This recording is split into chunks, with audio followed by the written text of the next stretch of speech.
where we highlight and shine a light on anyone doing amazing things with their life, or any community member, whether you're an artist, whether you're an entrepreneur, whether you're a musician, whatever, as long as you are coming from a place of love, right? And doing good stuff. So, for today, we are continuing our series around education since school is coming back real soon, right? So, for today, I have the honor of having a student from Holyoke High, a senior from Holyoke High, to just have a discussion on how things are going, and what is her vision and her experience, her lived experience around education, and maybe like what worked and what didn't work, so that others can hear.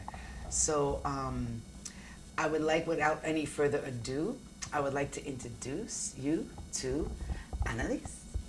Hi, my name's Anaya Rosario. I am a senior at Holyoke High, and I'm currently working at Holyoke Media.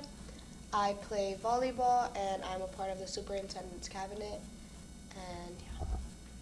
So, Anaya, when you say you work at Holyoke Media, tell me a little bit. I would probably like to hear just a little bit first about who you are. Like, where did you grow up? Where did you go to school? Okay. Okay. So I grew up in Holyoke. I was born and raised here, lived in the same house since my mom was pregnant with me. I'm Puerto Rican, so we do spend a lot of time going back and forth from PR and Holyoke. What part of Puerto Rico? San Juan. San Juan? Mm-hmm. And we also lived in Florida for a year and a half. Mm-hmm. And so now you're a senior in the high school. And how's that going so far? You're going to be going into school. Yeah. So far I'm a little nervous. I'm more excited though for all the senior events and like my senior night for volleyball and cheer. But I'm more nervous on like all the college applications and everything. Okay. Gotta be on top of that. Mm-hmm. Definitely have to be on top of that. I would like to know a little bit more about what you did this summer at Holyoke Media. So this summer I started a podcast with my friends called Talk as One, and it's basically just to hear like the younger perspective of things. So like basically what's going on in Holyoke, how we feel about all the like abandoned buildings in Holyoke, what we could do to fix them, what we could do to help homelessness and get people off the streets, what we can do to better the school system and to get better teachers and better curriculum, stuff like that. Oh, so let's hop right on to the education piece, because if you've already had some of these thoughts and conversations with friends and peers and to the school, right? What are some of the things? What school do you go to? I go to Holyoke High. Oh, that's right. You did say that. And so, with education, when you say, kind of looking at what we need, how the education is going for us and things, tell me how you feel about your experience with education thus far.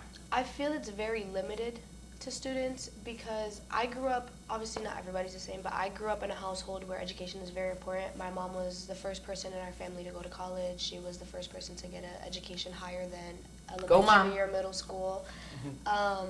So I've always been a high honor student, a straight A student since elementary. And I feel coming into Holyoke High, the work wasn't as challenging, and I had to fill up my schedule with a bunch of AP college classes, like basically to feel welcomed in the class. And I still feel like to an extent the kids that take those classes aren't like held to their highest standard. Like I feel like we could be doing so much more. How did you find out about the APs? Did you already know that that's something that was an option for you? Did somebody approach you? When I came in my freshman year, we had talked to our counselor. My counselor is Laura Vasquez, and she told me about all the college classes that we could do and all the AP classes. And I talked to Jules Gillis, and she basically got me into all the HCC classes. So you did dual enrollment, mm-hmm. right? So when did you start the dual enrollment? My sophomore year. Your sophomore year. I've taken 2 classes every year, like each semester, until now. And this year I'm taking 2 more. And Congratulations. Thank you. Because that is amazing, first of all, and you got a little head start because we all can use a head start, and it's obvious that you went in wanting to learn so much more than what was given, and then chose those AP classes. So tell me a little bit about. You spoke about curriculum before and saying how we can change curriculum. So in your opinion, what needs to change when it comes to the curriculum of school? So I feel of what plays a big factor in it is the teachers. There was a lot of teachers that got their licenses off the emergency licenses in COVID, and I feel not a lot of them have taken the time to sit and learn how to, like, not just talk at the kids, but talk with them and basically have everybody engage the whole class. There's plenty of teachers who will just sit there, throw a packet at you, and expect you to just sit there and figure it out. And not every student learns that way. I feel like they should be able to lay out a platform for us to build off of and to learn off of. Was that a first experience for you when it comes to Yes. teachers? Okay. And also for 8th grade year, I went to Veritas, and I didn't have a science or a math teacher. So I spent my whole 8th grade year with no science and no math. And was that 2020? Was that right before COVID or right after COVID? I was in 6th grade when COVID started. Okay. We went on to Zoom. 7th grade, I went to Florida. So I was like a year, 2 years after COVID. It was 2021, 2022, around there. But yeah, I just feel like teachers need more training, I would say, when it comes to understanding how certain students work with things. Because not every student is going to learn the same way. Not every student could just sit there, look at a packet, and do it.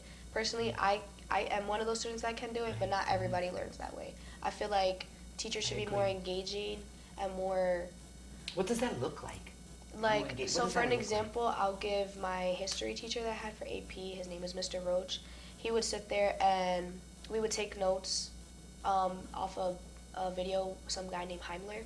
We would take notes with him, and then we would play a game called Scrambled Eggs. So we would have to open the eggs, read the question, run around the room, answer it, come back, and we would all have to do it in a group like faster than everybody else. And like stuff like that. And instead of like he's getting talking, the body moving too, the kinesthetic. Instead of talking at you, he'll talk with you. And like he makes jokes with all the like terms that we use. There's one called laissez-faire, and it's a French term, and he'll say it in a French accent and start running around the classroom. Like he sits and takes time to like understand the kids and to put himself in the kids' body and mindset and figure out, okay, what will they use to learn, what will help them on the AP exams, what will prepare them for their college classes, stuff like that. That's awesome, because I was going to ask you if you can think of a teacher that actually comes with things that work to build relationships, to build relationships with their students, to engage their students in class, to be culturally appropriate in their class, and to bring in wisdom that kind of meets the student where they're at, regardless of what stage that they're at, right? So you talked about Mr. Roach. You have another one? Madame Vega. She's my French teacher. I've been taking French since my freshman year. And obviously learning the also, parlez-vous français? Un petit. Learning French is obviously really hard. But she's the type to, like, there's certain teachers that I feel you get something wrong and they throw you out in front of the class about it. Like, they'll speak about you in front of the class, or they'll give you, like, a look, or they'll give you a face. And she's just very, like, sympathetic. Like, if it wasn't for Madame Vega, I don't think I would have made it through these past 4 years of high school, honestly. And she's just very, like, nurturing and caring as a person. So was she and Mr. Roach one of the adults that you would go to whenever there was something that you had an issue with? Yes. Right? Was there any other adult in the school that you would go to? Jules is like my best friend in that school. I love Jules, and I was her TA too. What does Jules do? She's the college coordinator, so she helps with all the college classes, and she was also working like in the library because our librarian had retired. So I was her TA for the library, and she's helped me through a lot with like a lot of stuff that I've been going through with this past year, because I currently don't live with my mom. I moved out and I was taken into DCF custody. She helped me get the job here. She helped me start all my college applications and start like early admission so I can get into colleges quicker. So I feel like Jules was really That's really beautiful. good person in the We school. need people like Jules for sure, and Mr. Roach, Yes. and also Madame Vega. Vega. Yes. Absolutely. And so, if I were to ask you, if on the days that you are, because it's, we all go through stuff, right? And I already know that you're a warrior, and you're a survivor, right? So, what are some of the things that, if when you walking into school on a day that you're just not feeling it, what works and what doesn't work when you go in, and like what is, like, who would you go to? What works and what doesn't work? Okay, so I would definitely go to Madame Vega or Jules. Those are my first two options always. And what I feel works is when they're not trying to like force you to just hurry up, get over it, get to class, like, because obviously that's just going to overwhelm somebody more. Like, teachers understand, like, you guys get overwhelmed in the class just as much as we do. That's right. And we don't sit here and rush you to just hurry up and teach or hurry up and do something because, like, you're not feeling good, whatever.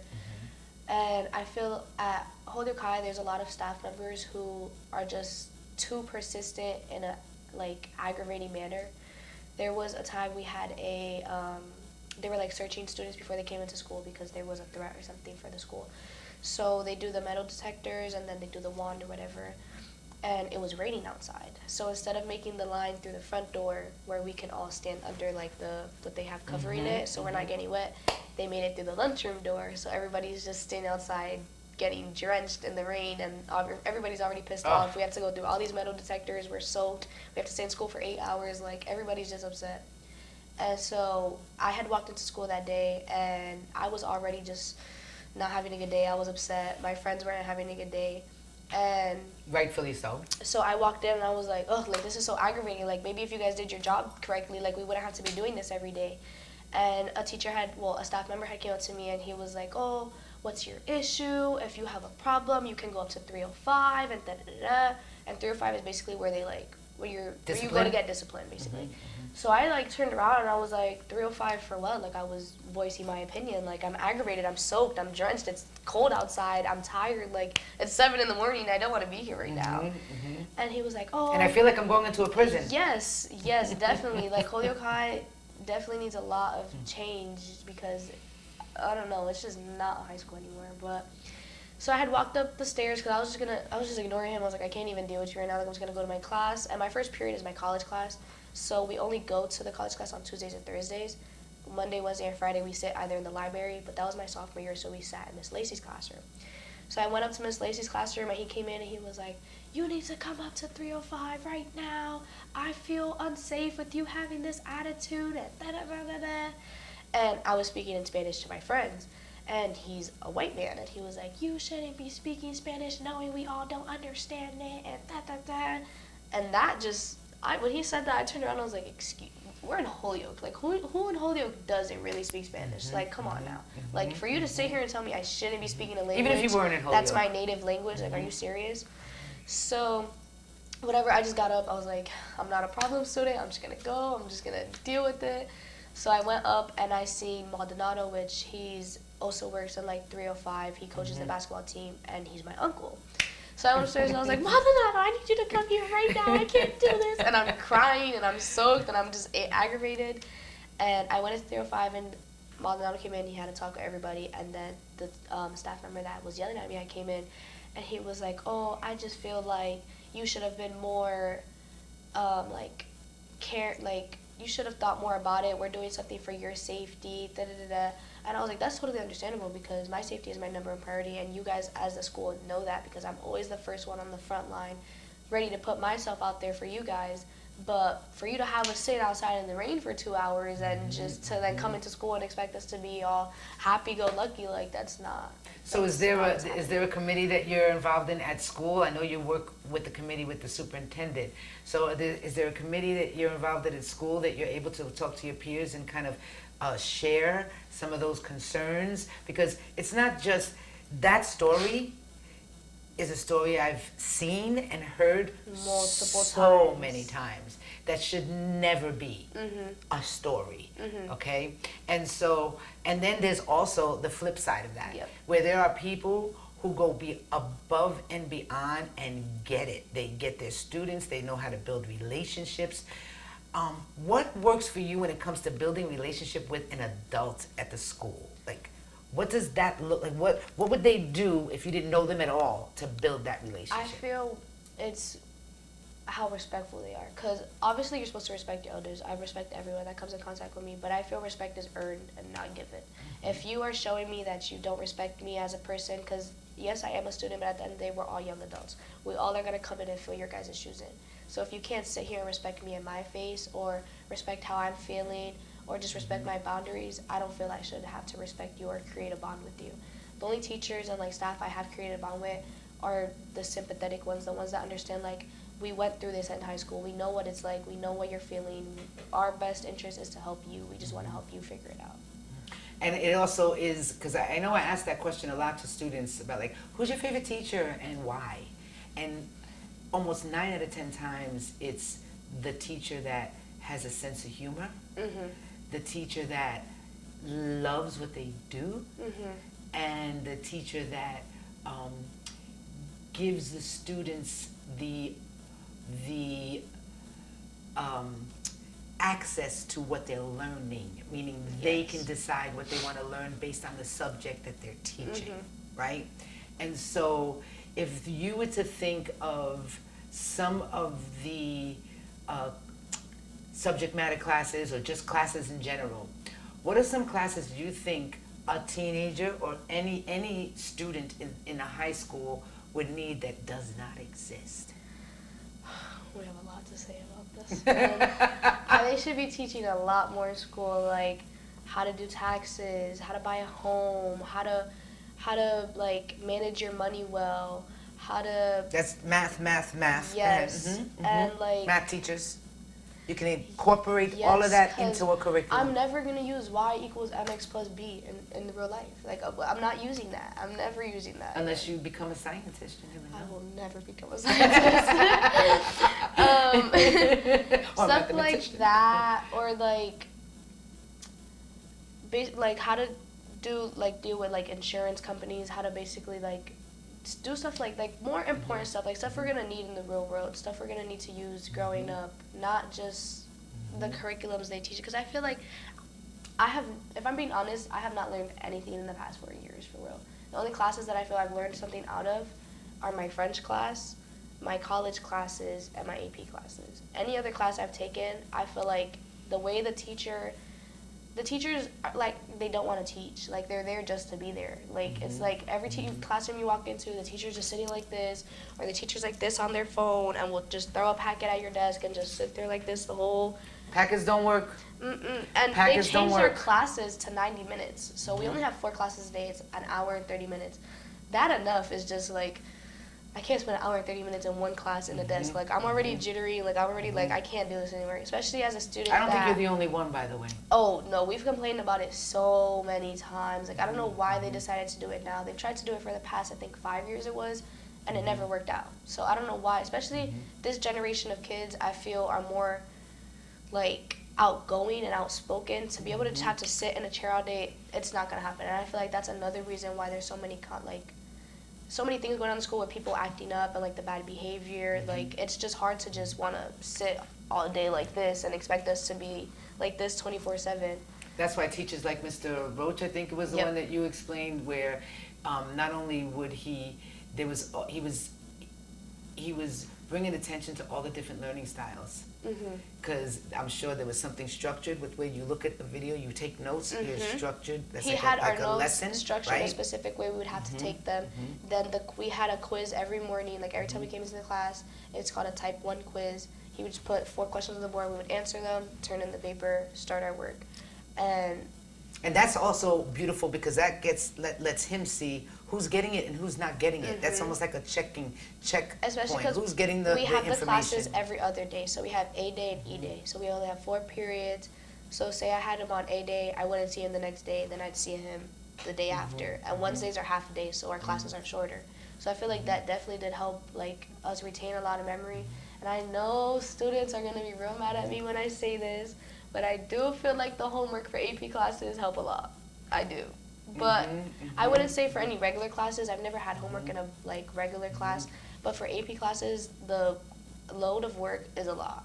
It's when I took my first AP class, I was definitely like, hold on, this all needs to be due by 11:59 But it needs to be challenging. p.m. Yeah, no, it does. And so I was like, okay. So eventually I got the hang of it, and I feel like it definitely does help me retain a lot more memory than regular classes.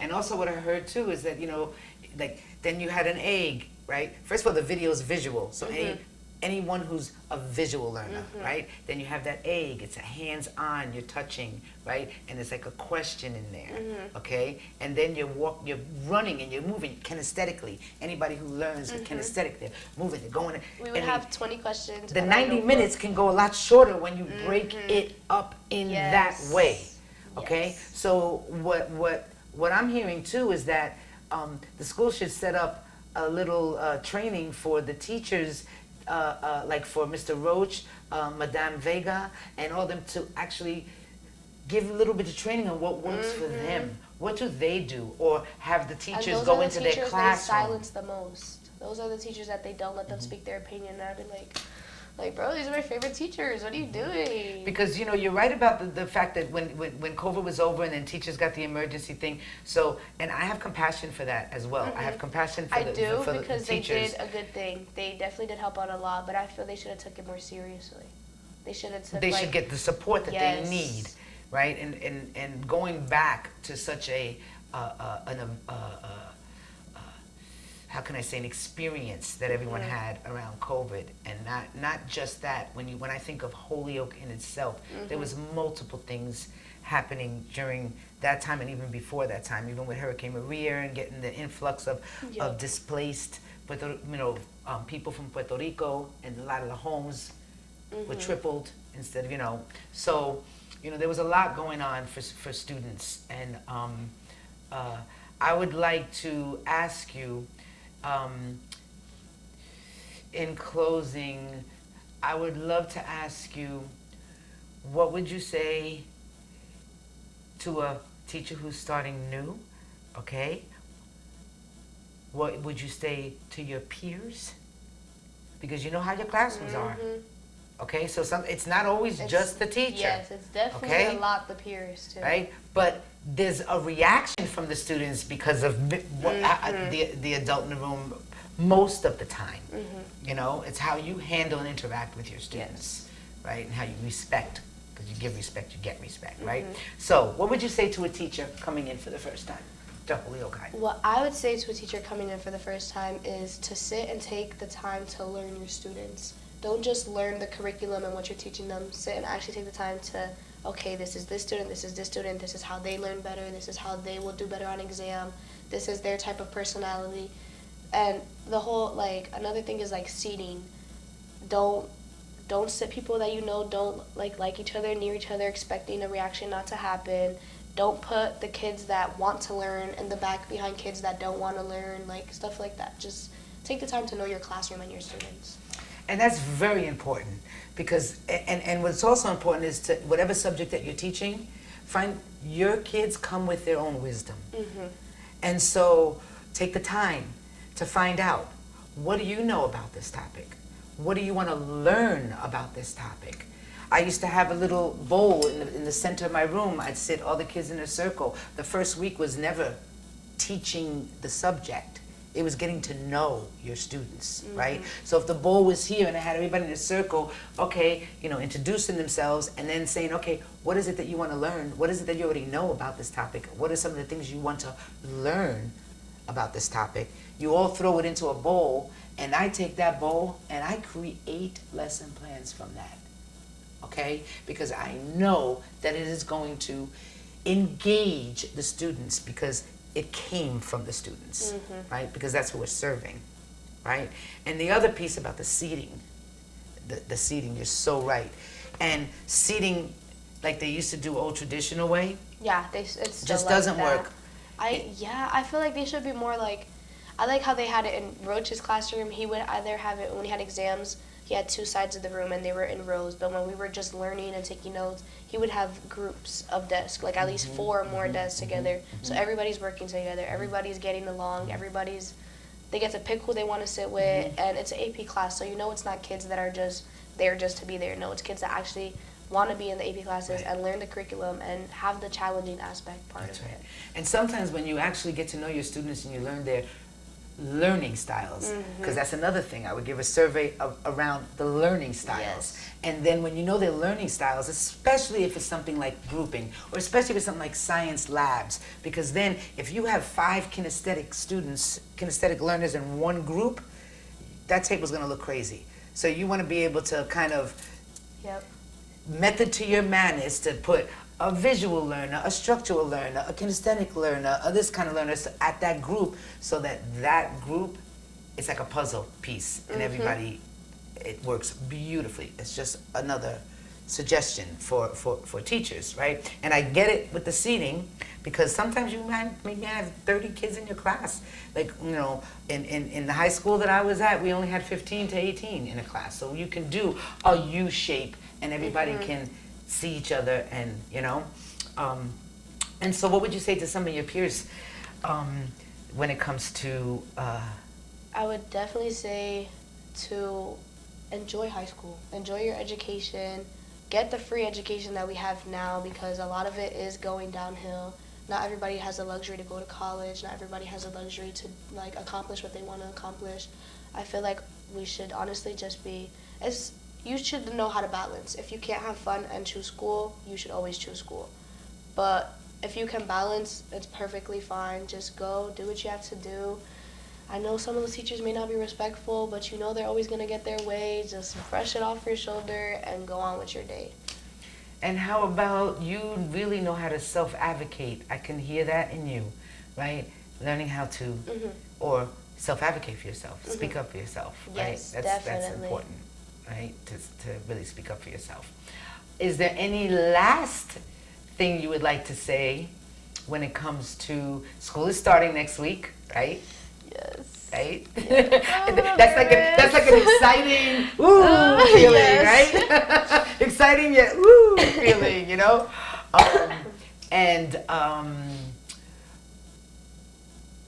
What would you, we asked about a teacher and we asked about the student. What would you say to the administrators that are putting it all together? I would definitely say take the time to look into not only your staff, but the students as well. I feel the administrators don't take as much time to learn their students either. They take it as, I'm just running the school, I'm not really engaging with the students. I feel our principal does a very good job of that, Miss McKenna. She's very, like, I don't know how, but she's always so energetic. Like, she always comes into school and she's like, hi guys! And I'm like, I'm half asleep behind, McKenna. But I feel like there's definitely a lot of administrators that do take the time to sit there and like they look like they're doing what they want to do. Like they look like they're enjoying their time. They look like they're trying to help the community. They're looking like they want to help the kids succeed. But there's certain administrators that are just like, it's like you're really just here for the check. Well, that's a duality, right? That's like there's going to be some that are really there for because it's their love and their passion to make that difference, right? And then there's some that really need that check, and it just, this is what I know, I'm a mathematician or whatever, this is what I'm going to teach, and that's that, you know? Yeah. And we hope that we get a balance in a lot of ways, or just one really, you know, good one, right? And so, I do want to say, the superintendent committee. How did you find out about it?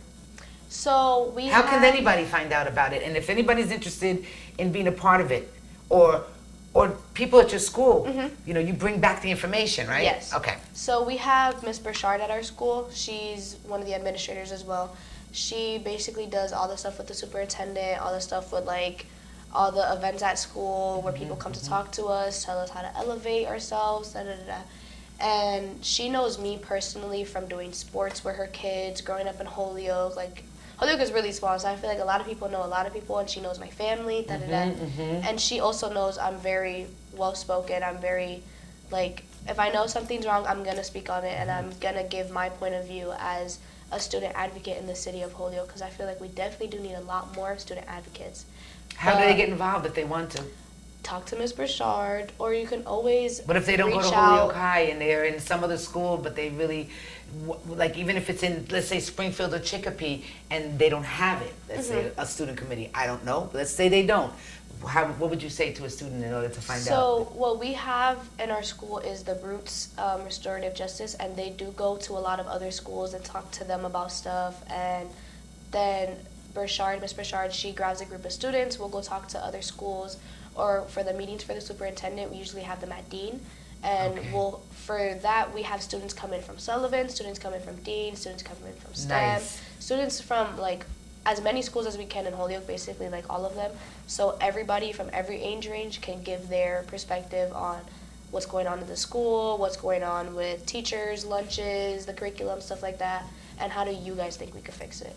So I feel like just really reaching out to any one of your counselors, to your principal, I feel like they'll definitely be able to get you in contact. If not, you can definitely email the superintendent, or you can email me, and I can talk to Burchard and the superintendent for anybody who feels like they want to be a voice for Holyoke and basically just give their opinion. Thank you so much. Of course, for being always. a part of Envisioning Unity, and Thank you so much.